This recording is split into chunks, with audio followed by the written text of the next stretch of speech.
All this nonsense that I see when I scroll down my timeline. Teachers are quitting, coaches have had enough. Having to teach and work with you guys as children has been the most traumatic experience of my life. I can't help but wonder, where are the parents? So today we're going to watch some bad parents get a nice dose of reality from the GOAT, Joe Frost. If you don't know, Joe Frost was a British mom who went around slapping parents into shape, or for the most part were just terrible parents who let their kids run all over them. Aggressive. Boy tried to slide off. We saw you, or vice versa. They're failing out of school and pushed to the brink of exhaustion. Are you insane? Like a Mary Poppins boot camp, if you will. You have a 17-year-old and a 14-year-old, and they are left to raise 3 younger boys. Some would call that selfish. And the parents weren't always willing to change their ways. As far as I'm concerned, you can leave, all right? How's that respect? No. Truthfully, she left us when we needed her most, and I just have to talk about it. Leave a like if you do, dislike if you don't, but if you don't, just let me know why down below. And if you are not subscribed, you must be new here. And if you're new here, spoilers. I'm feeling defeated, I'm finding my meaning. You leave me hanging, make sure you don't need me. Don't interrupt me, I'm eating. They notice me now, cause they know that I'm dope. You could put it in a needle. So we have the parents, Holly and Jimmy. Jimmy, stop with this zesty face. Your intro's not about to start playing. And then we have the boys, James, Tyler, and Ryan. Holly and Jimmy say that they do everything to discipline the kids. For discipline, we do everything. You're inside for 5 minutes. But that's not discipline. And that's when the camera's around. I didn't edit that in. He smacked the Sonic rings out of that 2-year-old. Spankings are one thing, but I think hitting is a poor excuse for parenting. Y'all let me know what y'all think down below. Because I completely and totally think that every last bit of my kid's behavior has everything to do with the way my husband and I raised him. At least they know the issue. So Lori shows up and James eyes her up and down like he is ready to box. When I first saw Joe, I wasn't happy that she was there. You know, little bro, we could tell. So Joe spends the first little bit of her segment from the sideline watching like a creep. I don't know why they shot it like this. Anyway, James is playing Madden with the younger boys, and Tyler, the 5-year-old, just leaves, and nobody notices because James is too busy laying the smack down on his 8-year-old. I heard that right. Right, so you don't even know how to play. What are you doing? You trying to tackle? Why don't you wait till the ball snap? Shit is massive. Well, like the sheer amount of brain you could fit in that bitch should make you Einstein. You look like you should be pulling 10,000 IQ plays right now. Maybe you should show him how to play, Dad. So Joe has to step in because Tyler, the 5-year-old, leaves the house unsupervised because obviously the parents are super occupied. And Joe finds him laying in the street with a cap gun in his mouth. Who said you can be out here on your own? And the parents aren't even worried about their son almost becoming 50 points. What world do we live in? And apparently the 5 and 7-year-olds roam to their friend's house unsupervised all the time without permission, so this isn't new, which is so crazy. I feel like that's how kids end up on milk cartons. And that can't be just me. We cut to a bit later and the topic of video games come up. And it's the early 2000s, so this is way before Fortnite. So anything that had violence in it, boomers just didn't understand. I know he's a kid and it's his parents' fault, but James, boy. That shit on your lip got some shit on his lip, dog. Any guesses to the game that James is talking about? Shooting, cussing, robbing, and killing. James. Really, you do. Think it's GTA? I bet it's GTA. I don't know, I've been playing online games since I was a kid, and I've had kids telling me they F my mom in voice chat. I see your point. Touche. It's just ridiculous that it's a newsflash that young boys could be rambunctious, even though they're on their 3rd boy, but we're gonna get to them. James is the oldest and he lies a lot, and parents try to deflect so badly it hurts to watch, especially when you try to watch James try to explain it, because it's not his fault. I just don't think right. I really don't think right. That's what Mum and Dad say about you, don't they? What do you think? They're right. I don't really think right. But Joe actually takes steps and starts asking James questions, and he's already calming down and warming up to her, and she hasn't even been there for the day. Joe says it right on the nose, though. Parents have really got to be careful with labeling their kids because it can damage their self-esteem. We got to dinner, and oh my God, Jimmy lacks any kind of communication skills. No, you threw it at me, so now how the hell are you gonna get it? Sir, that child is 2. Ryan. Feel better? No. Now, do you feel better? He threw a fork at me. I gotta tap Joe in. Who is the child, sir? Jimmy's behaviour was so appalling, I didn't want to wait until the parents' meeting, so I sat him down straight away and confronted him. So Joe has to sit Jimmy down, and you almost feel bad for him because he didn't have a male role model growing up, which makes sense. And a great example that having both parents in the household is essential in how children develop overall. Of course you can do it with one, but that's not how it should be done. So it's time for a sit down with the parents, and boy, Holly is sipping the fucking Kool-Aid. I don't pop the kids in the mouth that much, but I don't think so. I don't. That much. That's okay for you to pop your kids in the mouth and treat them that way from their own parents, and then you wonder why they end up hitting other kids in the mouth. I didn't see a problem with it. The video games come up, and not that I agree with this sentiment, but the deflection is so real. You know what? My kid's not allowed to play XYZ. Why? I don't feel like I could tell those parents what to do. Why? With your kid? I don't think Jimmy and Holly realize that they are the adults in the house. But if they're good kids, and then they go hang out with other kids, and they come back acting like hood rats, don't let them hang out with those kids. We all knew those kids. And if you didn't know any of those kids, I'm sorry to be the one that's gonna have to break this to you, but you were that kid. Children are sponges and super impressionable. And that's a lesson for even adults. You're only as good as the company you keep. Let me get off my soapbox. Joe once again comes in for the fucking lob. Your responsibility to look after your kids. Don't make your kids society's problem. But at least Jimmy is the first one to accept some accountability, and the parents agree to buckle up, so it's time for Joe to put her techniques to the test. So Joe tells Holly to start setting some house rules, and Holly is visibly confused how that even works, which is so weird that it makes sense, because they clearly forget that they're the adults. She's like asking Joe, "Can I do this?" Joe is like, "Yes. You are the parent." So Joe breaks down some timeout techniques for Holly. Coming down to a child's level and giving them a warning. Okay, if they continue, you take them on to the naughty step. And you explain why you've placed them there for 1 minute per year. Though I don't agree with the naughty step, Lori sets up the foundation of communication, which is the most important part, which is to explain what's wrong and why it's wrong, then asking for reaffirmation so the child can comprehend what's being told to them. But I don't have kids, so what do I know? So they take the family out to test the techniques in the field. And the only reason why I could think of bringing these juiced up ass kids to a ceramic shop with this clearly underprepared mother is because it'll make good TV. No. Watching kids misbehave like this is just baffling to me. So they take the boys out to get some exercise, and Holly is like, "Little boys like running around and getting exercise. Gee, what a revelation." They double down on the video games again instead of parenting and explaining what things are right and wrong. Didn't really like you because I used to be able to play team games, but now I can't. James takes it well though. Exposed to so much so early. They bring it up so often. Here's a quick supercut of how often it comes up. Parents are responsible for the video games their kids. These video games are too old for them. To educate this family about the video games. They'll play games that they're not supposed to play. Go over to their friend's house, they have a tendency to play the teen games or the M for mature games. We're seeing kids behave like they're in these video games. I think I have made my point.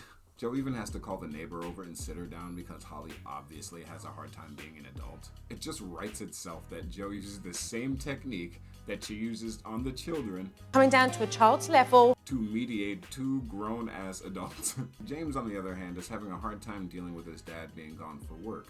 So Joe gets them to sit down and talk, which is important, so Joe gets James to open up to his dad. If you had the chance to tell Daddy how much you miss him and how much you want to spend time with him, would you do that? But it was kind of touching. But James takes the time right away to make sure his son feels heard and goes to play football with the boys. Go to catch the ball, catch it like this, and bring it to your chest. But Jimmy, that is not how you catch a football. Triangle, bruh. So Joe leaves the family for a few days to see if anything that she taught sticks. So we cut to 4 days later. I don't even believe this part is real because James lies about going into the backyard when the cameraman is clearly watching him. Look, he's looking at the camera. Brothers have each other's backs because the younger one doesn't snitch on him. Is your brother lying to me? No. But James accidentally tells on himself. How long were you over there? Not that long. So you did jump the fence before. Fucking kids. James uses bad language in the house, and Holly makes him eat fucking soap. Soap, let's go. Open.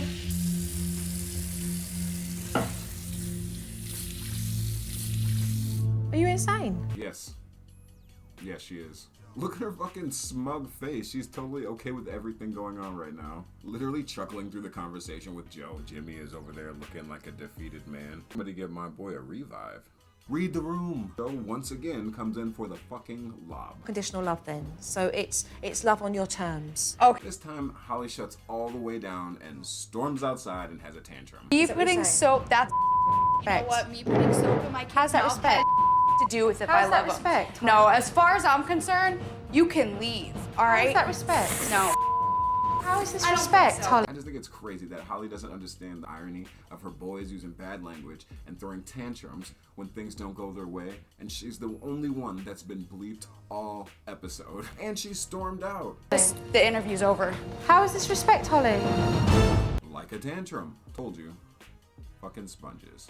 It's sad. It's sad. It's really, really sad. The situation seems to be getting a little bit better as the episode ends, but they kind of go over the same stuff and there's not really much left to it. But Jesus. So the next family is the Chapman family. Joe got called by the two eldest, Brittany and Mariah, 17 and 14, who are basically having to raise their three younger brothers, Ethan and Cole, who are 4-year-old twins, and the youngest, Quinn, who is 3.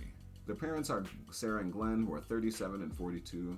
As soon as the segment starts, you can tell that they probably should have closed the baby factory long ago if they were going to shelve all of this responsibility onto these two teenage girls. But I'll get to that later. I'll let Brittany give you a better rundown. So much stuff piled on top of us. We have to do school and keep the kids and clean the house. It's crazy. Crazy indeed. Parentifying children is child abuse. And if you disagree, look at her. She looks like she's 17 going on 70. And the girls are giving up and failing online school. I mean, their grades have been really bad. And both parents are completely disconnected. My mom doesn't really pay attention to the whole family that much. The business is more important. We feel really jailed up in this house. Jailed is crazy. Joe to the rescue. Hello. Sarah is making excuses from the jump. Excited, but also somewhat intimidated. My biggest fear is that she will misinterpret our intentions for her and the girls helping out with the kids. And Sarah, man, this is what's being shown on camera. Imagine what it would be like if there wasn't a production team around. It's not about what you intended to do. It's about what you're doing. There's a difference between helping you out and doing your job. It seems like they do everything. I think they should get done more than they do. Joe confronts Glenn, and I couldn't make this shit up. He says he's controlling and hard on them. Probably just because this is the way my parents dealt with me. Because his mom was controlling and hard on him. But you know Joe. Chris Paul, the lob, let's go! She asked the tough questions. But do you have good relationships with your parents? No, not really. Who would have guessed? Kind of estranged from my own family. You're estranged from your own family? Yeah, my mom was controlling to the nth degree. How do you not see that that's not the answer? Well, I have to question whether Glenn's just stopped to think. So within the hour, the parents just leave the girls alone. Quinn is screaming and Glenn just is being an asshole. And he just leaves. Pretty normal. Pretty normal is wild. There's something quite sad about that when he feels it's quite normal. That's what his girl should do, look after his sons. It's crazy, isn't it? There we are, watching these teenage girls trying to figure out really what they should do. Should this be their concern? But Brittany's perspective just sounds mortifying. I've kind of given up trying. Girls have done a whole day of parenting and school, and Sarah doesn't pick up her office phone or her cell phone when she's supposed to be bringing the kids home subs. Brittany's only done 8 hours with the kids, so what's another hour? This is just insanity.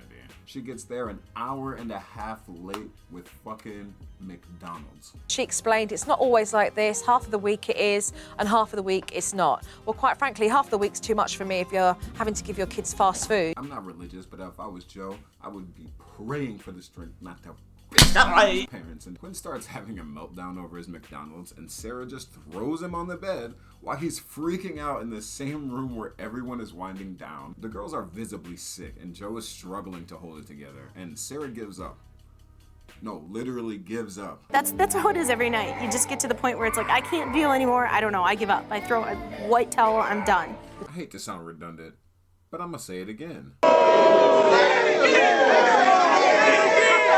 As soon as the segment starts, you can tell that they probably should have closed the baby factory long ago if they were going to shelve all of this responsibility onto these two teenage girls. Keep in mind, this is day one. This is probably the best their house has functioned in a while. But it's time for Jo to work her magic, and she sits down with the parents. My observation yesterday was heartbreaking. Or child abuse. Sarah tries to deflect, but you know what time it is. Chalmers, pull, damn! Or how do I fix them? My concern is whether you want to.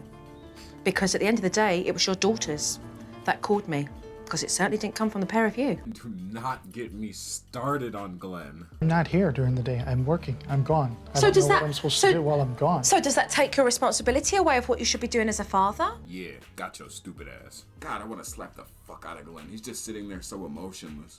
Oh, I'm not there. I don't know what to do. Those lowercase eyes, get the fuck out of here. Jo, once again, ask the tough questions. I mean, where do you think you're going to be in the next 5 years with your daughters? Couldn't tell you. I can. You're going to be nowhere, Glenn. At least Sarah is receptive and showing some remorse after Jo starts to keep it a buck with them. Especially how Glenn is such a douchebag. They can't ever voice their opinion, and that's not fair. You're snapping backbones here, mate. But it's time to rally. Glenn sits down with the girls for the first time in a while, and he can see how hurt they were. And this is the first time, we're halfway through the episode, he's shown any emotion. They hug it out, and look at Jo back there, looking at Glenn like she's his proud parent and shit. Jo set some rules with Sarah that she needs to actually do some parenting while she's at home. Sarah at first was rather hesitant. You could see she was quite scared of the fact that she'd have to be looking after her boys all on her own, and what would she do by herself? Which is absurd that other people can tell that you are scared to be at home with your own children. It's giving me mad 8 passengers vibes. Glenn is actually trying to find a solution and stood firm about giving the girls alone time and spending father-daughter time with them. But it seems both parents aren't getting it when it comes to all the work that the girls are doing, so Jo goes with the visual method. As soon as Jo says how scared Brittany looks when she has any disagreement with Glenn, she just passes out. This editor needs a raise. She turns out to be alright, and they just glaze over it like it didn't happen, and it never comes up again. So Jo reorganizes the chores, and you can tell Glenn is just taking it fantastically. I think my daughters were doing little high fives behind our backs. Because now you look at that chart, and it's like, Mom and Dad, girls. You're the adult, dumbass. Are you not supposed to have more responsibilities? They're your daughters, not your workers. But it's that time for Jo to leave for a few days and review the tape. So Glenn has actually been spending father-daughter time with the girls, and he's even taken Brittany driving, and he's actually trying to be better and actually being encouraging. Sarah, on the other hand, To be honest with you, I don't know if these parents are willing to try the techniques that I've taught them. is struggling. And the girls know what time it is. Dad said it's not going to stay that way after Jo leaves. Neither is the schedule. They're just putting on an act for the cameras. Yo, blink twice if you need help. They do some team building stuff, but they skip over it pretty quickly, so we're gonna do the same. God, Glenn is so smarmy with his blank fucking face. She did a great job. Can't you see how excited I am? I think it's asinine that Jo has to explain to Sarah how to read her own children a bedtime story, and she says, So once you've read the stories, you tuck them all into bed, and then night-night, lights off, and walk out of the room. like it's a new thing. You have 5 kids. Everyone seems so sad that Jo is leaving, especially Brittany. How are we all feeling? Oh, we're feeling sad. The update went well. They look happier. And I guess that's all you can ask for. I just feel like there's hope for something that all of us have wanted for so long. I want Jo to leave. She's been such an influence on my life. Thank you, Jojo. Thank you, Jojo. Yes. Thank you, Jo. Sad that she left when we needed her most. Chris Hansen can get crowdfunding. What about Joe Frost? If you made it to the end, this is your second reminder to hit that like and subscribe button. Leave your comments, thoughts, and any of your suggestions down below. It's Prof. I appreciate you pulling up. We had a lot to unpack today. I'm out. Peace. I'm feeling defeated, I'm finding my meaning. You leave me hanging, make sure you don't need me. Don't interrupt me, I'm eating. They notice me now, cause they know that I'm dope. You could put it in a needle.